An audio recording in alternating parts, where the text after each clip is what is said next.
Amen. Amina. C'est merveilleux de servir Dieu, mon frère. Ni ya maajabu kutumikia Engage-toi Mungu. aujourd'hui à le servir. Jiweke tena Ça kumtumikia fait leo. partie du premier commandement. Inatokana na amri ya kwanza.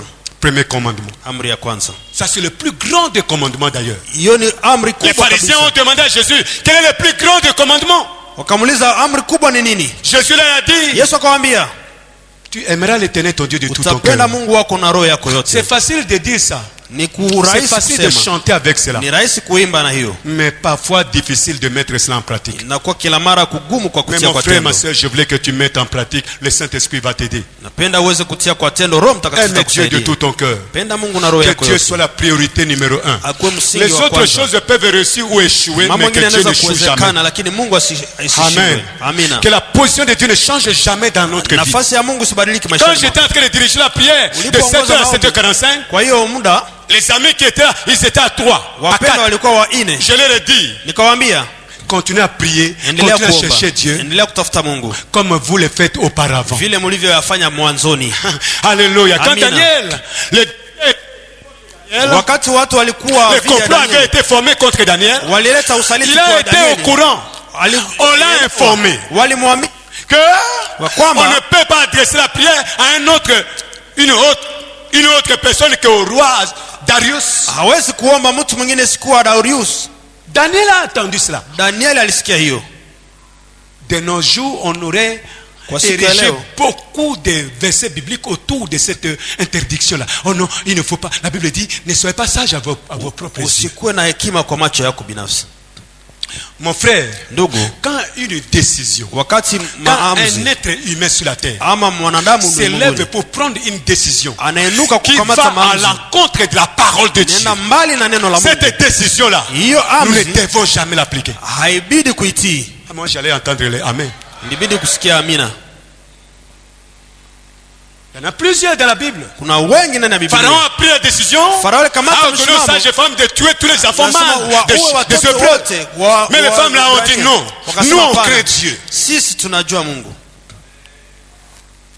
Alléluia. Amina. Ça c'est le premier et le plus grand commandement. Hiyo ni amri ya kwanza na kubwa. La deuxième, Ya pili qui est aussi un plus grand commandement, inakuwa ya kubwa kabisa mais pia. c'est pas là que je m'arrête aujourd'hui. Ni hapo nakomea leo. Notre prochain, c'est l'amour pour notre prochain. Ni jirani, upendo kwa jirani yetu. Le mot prochain vient du mot, Jirani natokana, prochain vient du mot proche.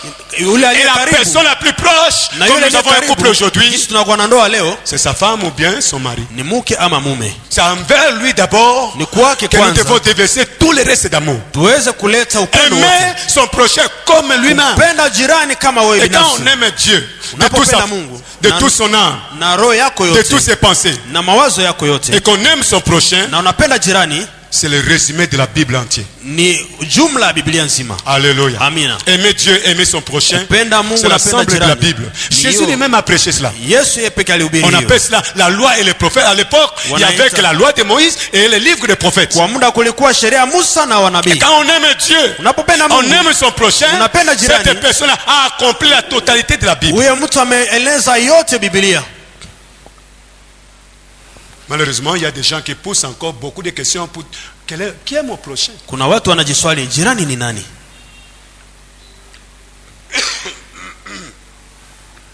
Alléluia. Amina. Quand nous aimons Dieu, Tunapopenda Mungu, quand nous aimons notre prochain, tunapopenda jirani yetu. ça ce sont les anciens sentiers. Hiyo ni njia za Ce zamani que nous avons kabisa, lu dans Jérémie chapitre 6. ambao tulisoma ndani ya Yeremia 6. Placez-vous sur le chemin.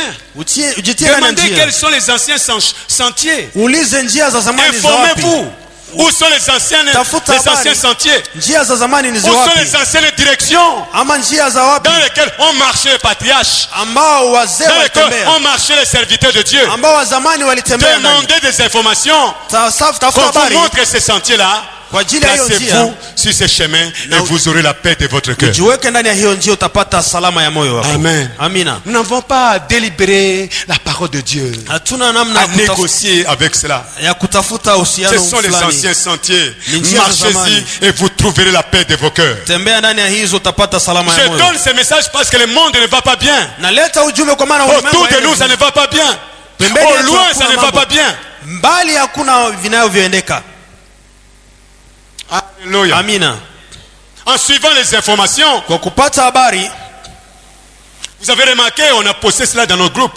Asubuhi walitia La ndani ya nouvelle kundi zetu. sculpture, ou la nouvelle structure, ou monument, voilà, Ama sanamu que l'ONU a placé comme grand symbole. Et ce symbole-là, il dit que c'est le symbole de la paix et de la sécurité. Et il a fait un monument qui n'est rien d'autre que Daniel chapitre 7 verset 4 et puis Apocalypse chapitre 13 verset 2 et verset 7. alileta hiyo sanamu ambayo inalingana na hiyo Danieli na Ufunuo. Nipenda tusome Daniel chapitre 4, chapitre 7. Danieli sura 7.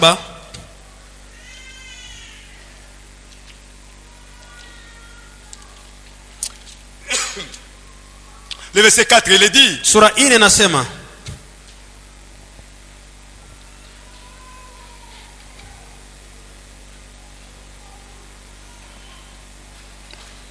lisons à partir du verset 2. Daniel commença et dit: je regardais pendant ma vision nocturne, et voici les 4 vents des cieux firent irruption sur la grande mer, et 4 grands animaux sortis de la mer, différents l'un de l'autre.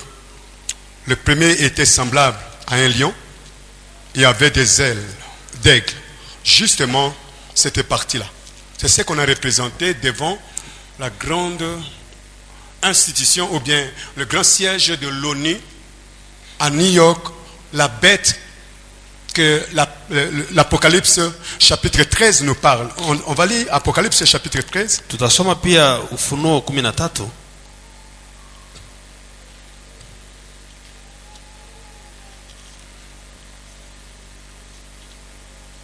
Verset 2, il dit: la bête que je vis était semblable à un léopard. C'est justement le léopard qu'on a représenté. Ses pieds étaient comme ceux d'un ours et sa gueule comme une gueule de lion. Le dragon lui donna sa puissance et son trône et une grande autorité. Le verset 7. Et il lui fit donner de faire guerre aux saints. Soulignez cela dans votre Bible.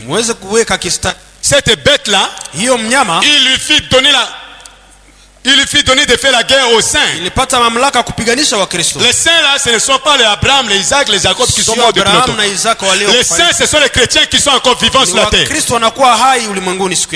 Ils vont, cette bête va faire la guerre aux saints. Et l'ONU déjà dans une de ses déclarations affirme que l'église chrétienne est l'ennemi des droits de l'homme.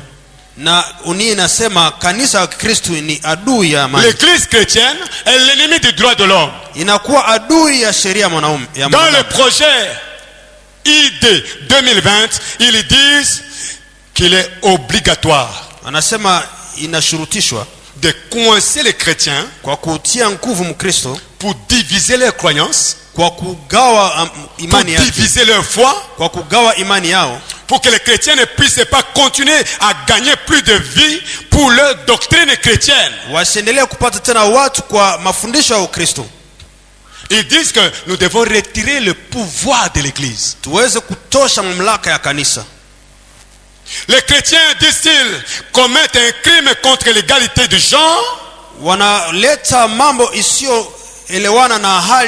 interdisant leurs droits humains. Ce sont des ennemis de l'humanité, les chrétiens. C'est un projet qui a commencé tout petit peu en 2006, mais qui a déjà commencé, qui est déjà entré vraiment en vigueur en 2020 ici. Et cela est signé comme une loi égalité de droit.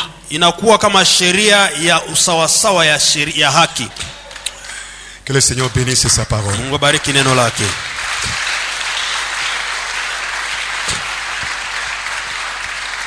Je vais inviter le pasteur Abraham à mes côtés, m'assister.